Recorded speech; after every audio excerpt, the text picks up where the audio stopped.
Welcome back, ladies and gentlemen. Grim the Lord of Salt here. In today's episode of the podcast, we are going to be discussing, well, topics around the content I've been producing lately. Of course, I've been uploading, or rather re-uploading, a lot of my old Resident Evil playthroughs from years ago, and posted them to the channel. And in the meantime, I've been playing them again on my own, in the background, because I've always intended on playing through this series on this channel in some capacity or another. And I have the whole franchise just sitting there on my PlayStation 4, just waiting for me. So, except of course for Requiem and Resident Evil 4 remake, which I haven't gotten around to getting yet, but it's on the list. And in the meantime, there's a lot of Resident Evil to play. Now, I'm going to break this episode up into a few different categories we're going to discuss, and I'm going to start off with the one I think that's the most helpful to potential listeners or viewers, which is just general information about if is Resident Evil any good? Is it worth getting into? And I would definitely say yes. They're all well-constructed video games, good level designs, and you can tell they put a lot of work and care into them. If you're into puzzles, if you're into exploration, and obviously if you're into horror, this series is a solid match for you in pretty much every respect. And yeah, so if you're getting started, where to start in the series, right? How do you get going? Well, Capcom has been re-releasing most of the games for pretty much every modern console and PC as well over the years, so it's pretty accessible for the most part. I would recommend, of course, starting at the beginning. Now, when you're talking about the original games, of course, the original Resident Evil trilogy came out way back in the late 90s. Should you start there? Should you do the remakes? I would say easy answer is the remakes, definitely. Although it depends, but if it's your first time playing, you're just getting into Resident Evil, the old-fashioned fixed camera angles and tank controls are going to make things a lot more difficult to adjust to. You can do it if you're willing to put in the time, and I think that's the kind of bigger picture here is how much time you want to put into each title. If you're getting into the franchise and you're planning to play through all of them, you might not want to have to spend the extra effort on the individual games when you've got, again, there's 10 numbered entries at this point, at least a handful of non-numbered canon entries, and a whole slew of non-canon, non-numbered entries. So you might not want to, spend an extra few hours adjusting to gameplay style and to the difficulty. So as such, I would definitely recommend starting with the remakes and what's basically currently available on the regular market. Well, I would recommend going with the classic versions if you're looking more to exploring kind of the old school horror video game roots, as it were. If you're not just doing Resident Evil, but maybe you're doing games that inspired it or were out around the time, like Alone in the Dark or Clock Tower, or a host of other ones that came out around the same time the originals did, and you want to get an idea of how the genre evolved over time, then it's definitely worth checking out the originals, which unfortunately they're no longer available on really any platform. So aside from getting original hardware, which is definitely one of the highest recommendations I'd have if you're going to go that route, is to get your hands on either a PlayStation 1 or PlayStation 2, or possibly PlayStation 3. I think the PlayStation 2 had the best upscaling factor of the three of them. Maybe PS3's was pretty good, but as I remember, PS3 just had a smoothing thing, which wasn't, I think, as good as the built-in upscaling that the PS2 did for PS1. But and to get that with a CRTV is definitely the way to go for playing those games, because they're made for the CRTV monitors.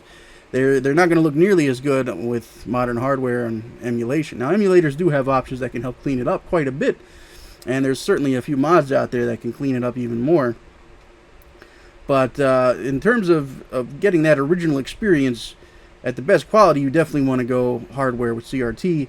If that's not available to you, or if you don't have the time or money to invest in that, then emulation's better than nothing, especially if you're planning on playing a lot of games, like I said, Alone in the Dark and other ones that came out around the time. Then you might be better off with emulation just for ease of access. And as long as Capcom refuses to re-release them for whatever stupid reason they have. I'm not one of those that likes to think that remakes replace the originals in general, but because it can still be fun to see how the gameplay evolved and how the franchise itself starts and changes over time. And there are qualities of those classic trilogy that didn't make it into the remakes. As a lot of people will tell you, a lot of people still try to act like the original versions are better, especially for Resident Evil 2 and 3, and I disagree. I think the quality of life improvements, just having modern gameplay and presentation, easily make up for what was basically some lost content. And we did lose some content, especially in 3, we lost quite a bit of it. But it was easier at the time to include extra content in those games because they were pretty easy to make. Pretty much all the investment was going to the pre-rendered backgrounds and the character models. So they didn't have to worry too much. They had very simple architecture in the level design. So it was able to get away with adding a lot of extra content, whereas today doing that's a whole lot more work because the scale has been up significantly. So I can't really blame the remakes for not having all the content and features of the original, but just the quality of life of not having fixed camera angles and tank controls and generally much better presentation of the story is, I think, worth the trade-off if you have to compare between the two. And if you're getting into the whole series, there's a lot of games to play, then I'd recommend getting in on the highest point, which, yeah, go with the remakes would be my recommendation. As far as general advice for the series, if you're playing, again, these games are balanced, but they are very challenging. They're old school, so they're designed to under the idea that you're going to die a lot, and that's kind of the approach if you're playing on normal is it's a survival game, so you're not given a lot of resources. Okay, you don't have a lot of bullets. There's very little health items. Enemies take a lot of hits. Those zombies take a lot of punishment before they stop coming at you. So what they're trying to get you into is to play it almost like a stealth game. You want to avoid the enemies as much as possible, which of course is tricky when you're playing with fixed camera angles and tank controls. So again, quality of life playing the remakes instead of the originals. But even the remakes are still going to limit your access to supplies, so you do want to generally conserve ammo as much as you can and just try to avoid the enemies whenever possible. And when you're first playing, you're not going to be able to do that so well. They're going to get you, and you're going to get some hits, especially if you're playing the originals where those tank controls are just clunky. If we're being completely honest, tank controls, they were not popular back in the day, and they certainly haven't grown better over the years. It is true, as they say, that it adds to the immersion and to the, well, not the immersion, but the suspense and the general intensity. It's definitely will get your nerves up, but it also is going to lead to a lot of frustration because you're going to get hit because the tank controls are slow and clunky. It's going to happen. The enemies are going to hit you from off screen because you don't know that they're there. It's just going to happen with the older games. So just having that stuff out of the way, I do think is better overall. You can get used to the tank controls and you can do it, but again, it's a matter of time, and if you want to invest that kind of effort into it. The newer games are still going to challenge you, so if you're just planning on breezing through to get the general experience, of course you can play on easy mode. I do think easy mode on these games for the most part is a little too easy, especially for the original remake and Resident Evil 0. Because they kind of went double in. They made it so the zombies do go down with less hits. They also quadruple the amount of ammunition and health items you get, and that's a little bit too much. It basically becomes a breeze just to play the game. Even the bosses only go down in a few hits, which is almost embarrassing. You could have gone a little further. you could test my metal a little bit, but then you go normal, and it's such a huge gap from easy to normal that you end up having second thoughts. So. Again, normal is balanced. You can do it. But like I said, it is a matter of putting in the time. What you want to do playing on normal is, again, avoid damage when you can. You're going to take hits. But even what the veterans do is, if things are getting bad, they will just reload their last save. So my advice is just focus when you first start playing these games on exploring, finding the puzzles, getting kind of an idea of what you need, and where the enemies are, where the items are, and then come back later, perhaps after you've gotten as far as you can before something finally gets you. When you've got a better idea of the general layout, things start falling together very quickly. These games are very short if you know what to do and where to go. And so that would definitely be my advice. You just kind of want to dive in, right? Belly first, belly flop on into the pool, and just struggle. You're going to struggle. It's going to be rough, but you're going to get used to it. And once you become acclimated to it, then things just start falling into place, and that's really when it gets fun. Resident Evil can be stressful at first, but once you adjust to it and it starts feeling like second nature, especially dodging the zombies instead of shooting them all, it gets more and more rewarding to play it. It feels good to get further through less effort and just generally solve the puzzles easier and all that too. So yeah, it's a lot of fun, and it's a rewarding game to play, and it's a very interesting story with a lot of characters. There's also, on top of the games, I'm going to go through the whole franchise, there's movies too. We'll talk about some of those. And I'll start with, on this end of things, where I'm not going to do spoilers in this, so don't worry, but I want to talk about how I got into the series and kind of how it's available now. Now, I did play it a little bit. My friend at school traded me. I traded him one of my RPGs. He lent me the original Resident Evil trilogy. I didn't like it. I got to the first zombie. It took all my bullets to knock it down, and the damn thing just got up again. And I said, well, nope, not for me. Because there was no easy mode back then, for the original versions. So I didn't even try them again until years later. I saw some friends playing it, and the newer ones were coming out, and I was like, these look pretty good. I might have to take a second look at the series. And now as an adult, of course, it's a little easier to tolerate the atmosphere, because it's spooky and unsettling games, and they definitely get in your head and kind of mess with you a little bit. For a kid, it's a little tougher, but for an adult, you can just kind of pop in and you can remove yourself a little bit, and still you can have fun with it. It's still going to get into your head, but not nearly as bad as it is when you're a kid. So I came back when I had my PlayStation 3. They had Capcom was doing huge sales back then, and they did a whole Resident Evil series sale, and they had the Origins collection, which had been upscaled to HD. Origins collection had Resident Evil 0 and the remake for the original Resident Evil in it, which were originally GameCube exclusives when they first came out. They both came out in 2002. Around the same time I think Metal Gear Solid 2 came out, if I remember correctly. So anyways, I remember the big controversy at the time was Capcom was supposed to make Resident Evil 4, and instead they made Devil May Cry. And all of a sudden Resident Evil popped up, but it was only exclusive on Nintendo. All the Resident Evils were supposed to get re-released for Nintendo exclusivity, and that was controversial at the time because Resident Evil was a Sony exclusive. So all the Resident Evil fans bought a PS2 looking forward to the next Resident Evil, and they're like, fuck, it's on fucking GameCube. So that must have been difficult, but that's how it was going at the time. But these games have been upscaled and ported to multiple systems. The Origins collection is a great collection.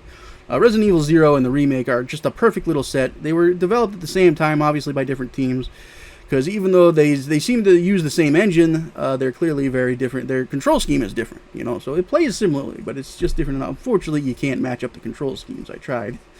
But Resident Evil gets a lot of flack, a 0 and specifically in the series, which is one of the things that kind of inspired this video as I was perusing the internet, of course, as you do. The YouTube recommendations pop up, and of course I got one saying, what was it? It was Resident Evil 0, The Ambitious Failure was the thumbnail. And it's one of the dumbest things I've ever heard. I instantly looked it up, by the way. Resident Evil 0 sold 6 million copies worldwide back in the day, which is pretty much exactly the same as the Resident Evil remake. Which, by the way, they're both viewed as polar opposites by these particular types of fans. That the Resident Evil remake for the original is one of, if not the best game in the franchise. One of the best remakes, certainly. And Resident Evil 0 is just one of the worst Resident Evil games ever made. This is how they view it, even though you've got the fucking Resident Evil Gaiden on Game Boy, right? Wherever the fuck it was. So, and not to mention Survivor and other things, right? But it's RE0 was the worst. But yeah, this is, and I'm sorry I'm getting a little off track again, but this is, so it doesn't make a lot of sense. And by the way, for reference, the original Resident Evil sold 5 million copies worldwide, across multiple versions. There was a director's cut, there was the DualShock edition. Same thing with Resident Evil 2. I think Resi 2 sold about 7 million. But again, that's across multiple versions. When it comes to Resident Evil 0 and the first original remake, it was just the one versions, right? That's how they were released. So, and the overall franchise sales have been continuously growing over the years, by the way. Resident Evil, for all the controversy people kind of throw into it and say the Dark Ages and things got bad and now they're getting better again. But the sales have always gone up. This is why the Dark Age lasted as long as it did, because even though these fans will tell you that it was terrible, people were still buying and enjoying the games. So, that's how important what these people think is. But the reason they make this, and I didn't click on the video. I didn't even bother. I didn't want to give them the click because there's two reasons to make a video with a title like that. One is obvious, it's the clickbait, right? And normally I am a major advocate for free market. And I do understand that things like that, it's all about engagement, right? You want the catchy thumbnail, you want the ad revenue maxed out at all times to increase your exposure, so you appeal to a bigger audience, right? That's the general purpose of it, and I get that, and I'm okay with that. But that's just a blatantly wrong statement to make, and that's where I start taking issue with it. And so the one side is that he's doing it just for the clicks. So, well, if you watch the video, I'm not watching the video, okay, just based on the fact that it was made for clickbait alone. But the other reason to make a video like that is because he actually believes it. And I do believe the latter is the case, although the former seems more reasonable. The reason I believe the latter is because, first of all, it's not the only video like that. There's a lot of them on YouTube, on the internet, with statements like that right in the thumbnail. And if you watch videos of Resident Evil, these types of fans, I'll get into that in a minute. But this is a popular opinion among these fans that this game was just an absolute abortion of a title, and I love it. I think it's a great one. Do I think it's better than the remake of the first game? Some parts of it are better, some parts of it are worse. I like both games. They're a great pair. They're fun to play, and to say that Zero is so bad is just ridiculous. It's the only, and whenever you listen to these people, they never give good arguments, right? No good faith arguments, because what it is the only reason you come to a statement like that is because, and this is where we make the difference, there's fans and there's fanatics. When a fan becomes a fanatic is when they abandon reason, right? You can't reason with the unreasonable. They're irrational. So that's what fanatics are, and that's what a statement of fanatic would make, because even though the game is financially successful, they won't acknowledge it. They're just going to keep repeating their blatant lie over and over again in their attempt to reject reality, substitute their own, and just hope it just gets passed along and nobody's going to challenge it, right? That's what this really comes down to, kind of a political thing. Like, we want to muddy the waters and try to make this statement that this game is bad so that people have it, they see it around, they just assume it's true because nobody does research anymore, and they're not even going to play it, right? So they'll never find out, and it's, and it'll just become accepted as truth, even though it isn't. And that's why they do this, because they want to promote their mindsets, and because they want it to hope that it influences future titles, that eventually it'll start affecting the sales, and then the developers will have no choice but to start making the kind of Resident Evil games that they specifically want, And I've seen other crazy statements from these fanatics too, like it's not survival horror if it's not third person, right? It's not survival horror if it's not fixed camera angles.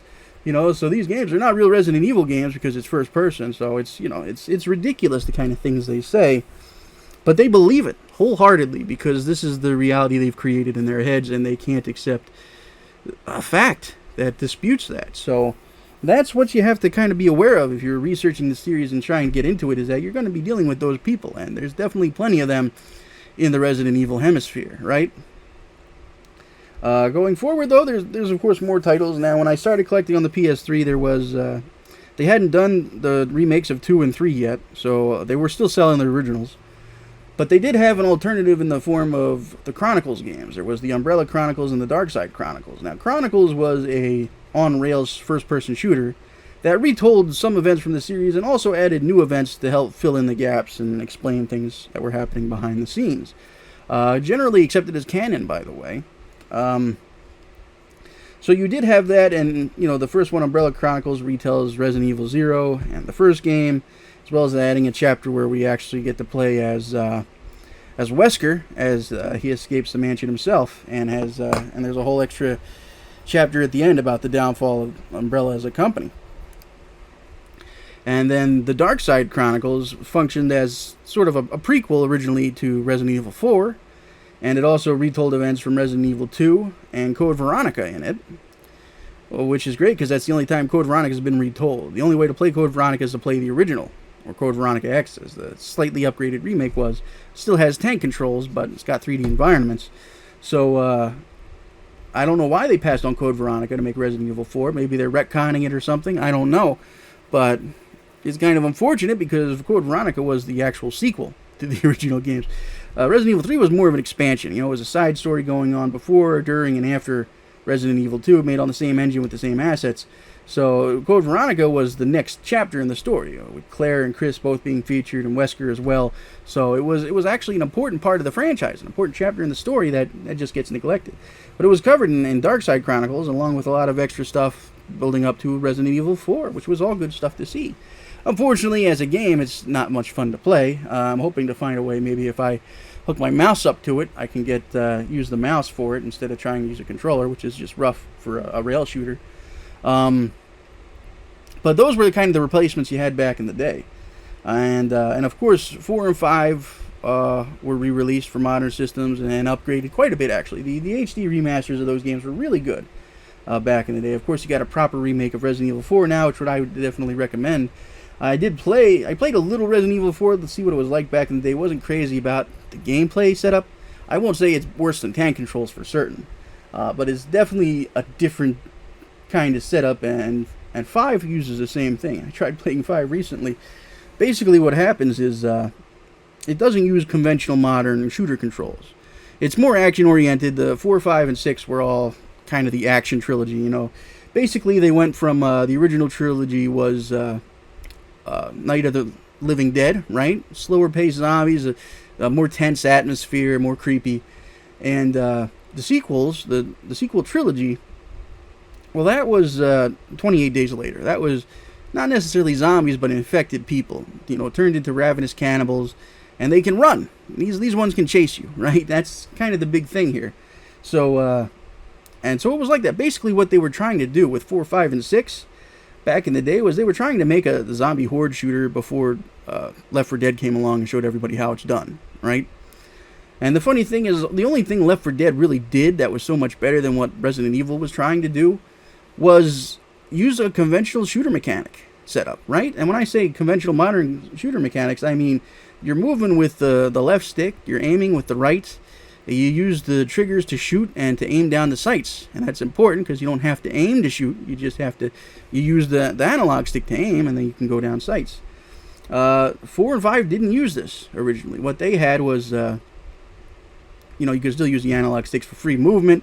They did get rid of the fixed camera angles, which was nice. But when to shoot your weapon, you had to aim it first, which was a button. You couldn't aim with the stick. You could control the camera, but you're not aiming your gun. Aiming was a whole separate mechanic, and you had to hold the shoulder button down and then slowly aim your gun and then shoot with the other shoulder button. It was awful. Some of the worst shooting mechanics I've honestly ever seen. And they knew it because they had to modify the way the game played when you're aiming. Your time slows down so you have a chance against these new, faster types of enemies than you're used to in a Resident Evil. And you've got this really slow aiming mechanic. You don't even have a target reticle. You've got a laser pointer, right? The laser sight. Thank God that's at least there. And they knew that they had to fix that too, because when you do, when you're not locked on, there's no lock-on mechanic. Let's make that clear. When you're aiming at a target, the dot is gigantic. It's probably 10 times the size it should be. It's huge. You can't miss it. So when that dot gets big, you fire, right? And so that's another adjustment they had to make to compensate for how bad the aiming was. It slows down time and the dot's bigger. You know that your mechanic is a little busted when you have to come up with fixes for it in game to make it functional. Now it's not, again, unplayable. It just takes some adapting to, and it can be a little frustrating at times, but you can't just move and shoot. Especially since Resident Evil Revelations and 6 all allowed you to do that and did it smoothly. And by the way, if you're thinking, well, maybe those games came out before that mechanic was around, no. The modern shooter control mechanics were established by Medal of Honor on PlayStation 1 and GoldenEye on Nintendo 64. That's how long these mechanics have been around. Halo came out before or around the same time as Resident Evil 4. Right, and that's a first person, but first person and third person, when it comes to shooter mechanics, doesn't really matter, right? And obviously it's not a cover-based shooter, because that would make sense. You got zombie-like enemies running at you. They're not shooting at you, so you don't need cover. So yeah, I don't know why they didn't just make proper shooter mechanics. I guess they wanted it to be unique or different or whatever. But it's not good. It's not great.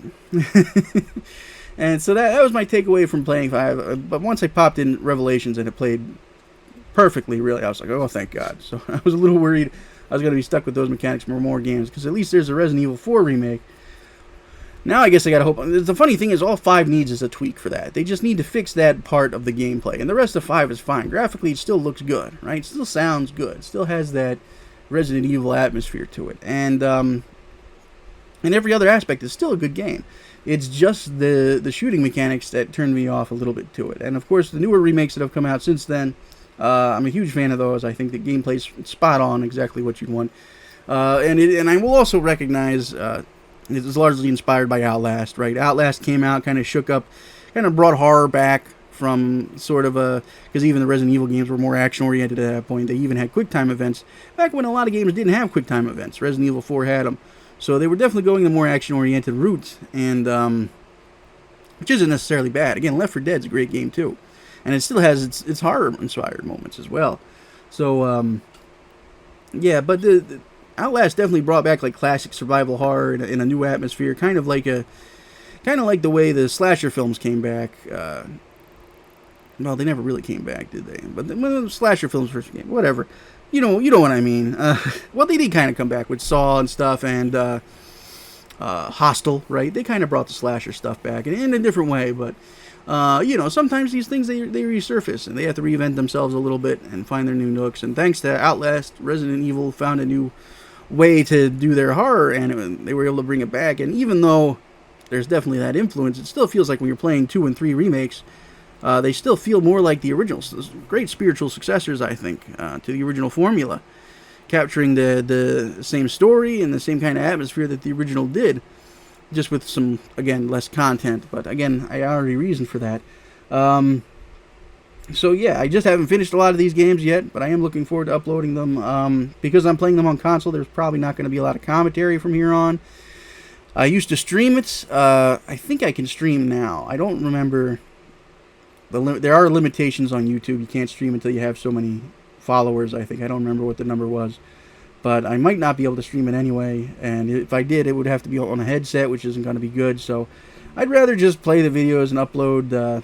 I'll probably upload the cutscenes so they can make little movies out of them. But they're fun to play, and I highly recommend them to anybody who's got them. And I might stream Requiem eventually when I can get my hands on it.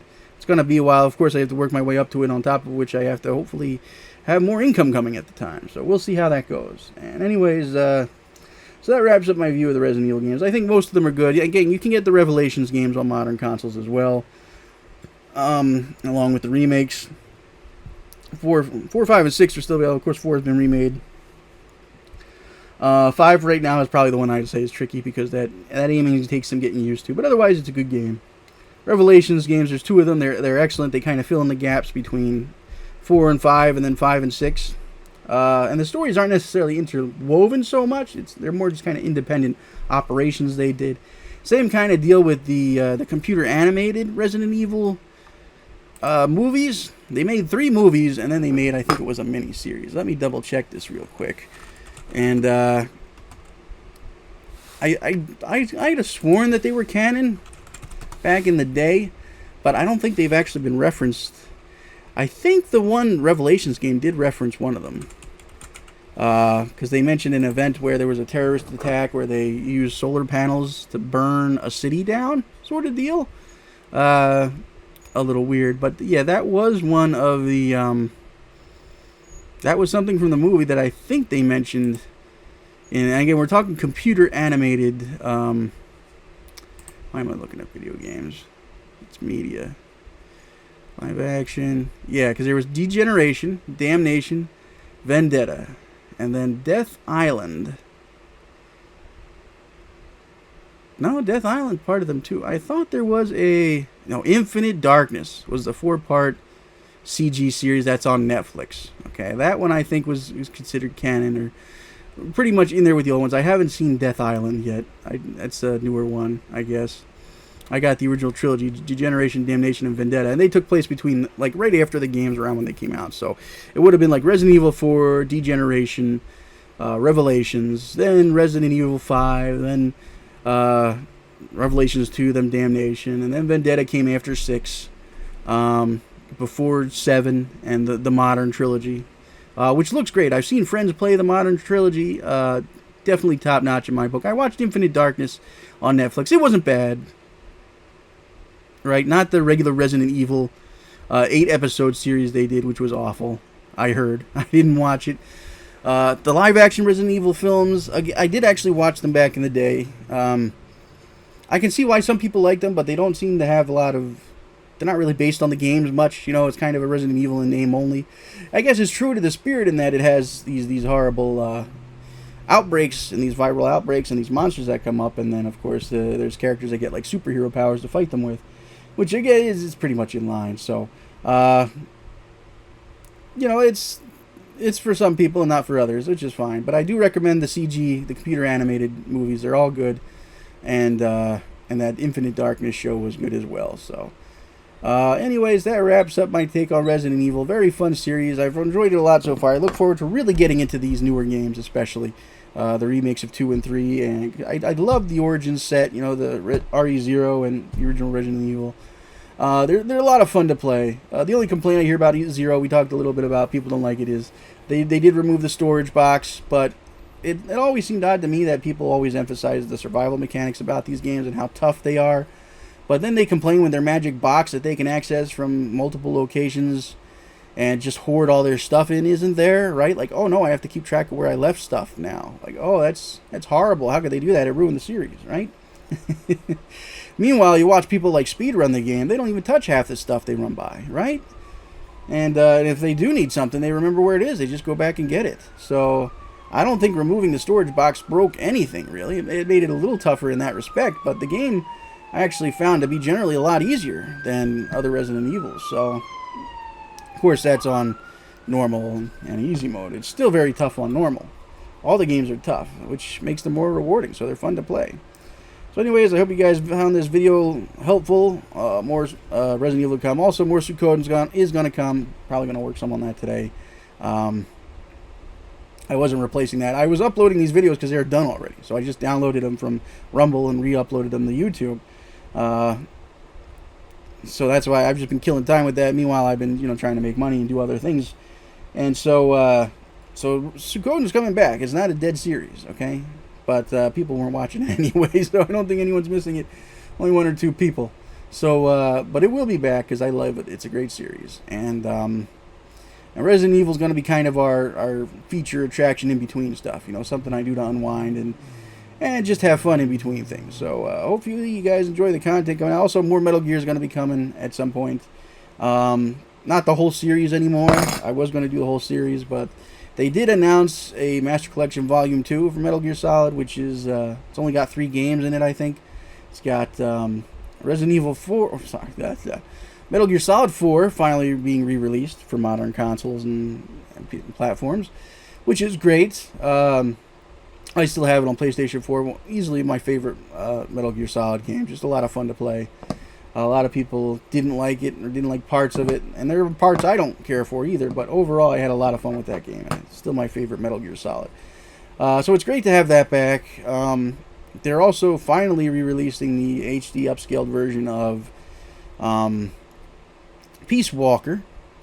No Portable Ops, though, unfortunately, which, again, Portable Ops is canon, so I don't know why they're once again neglecting to bring back Portable Ops or to give it, maybe it'll get a remake down the road. I'd be very surprised, but we are getting Peace Walker, which is good because it directly ties into the Phantom Pain, which was the last Metal Gear Solid game to ever get made. So, and it did bridge the gap between which the recently remade Metal Gear Solid 3, along with bridging into Metal Gear Solid 5. So it bridged that gap. It filled things in.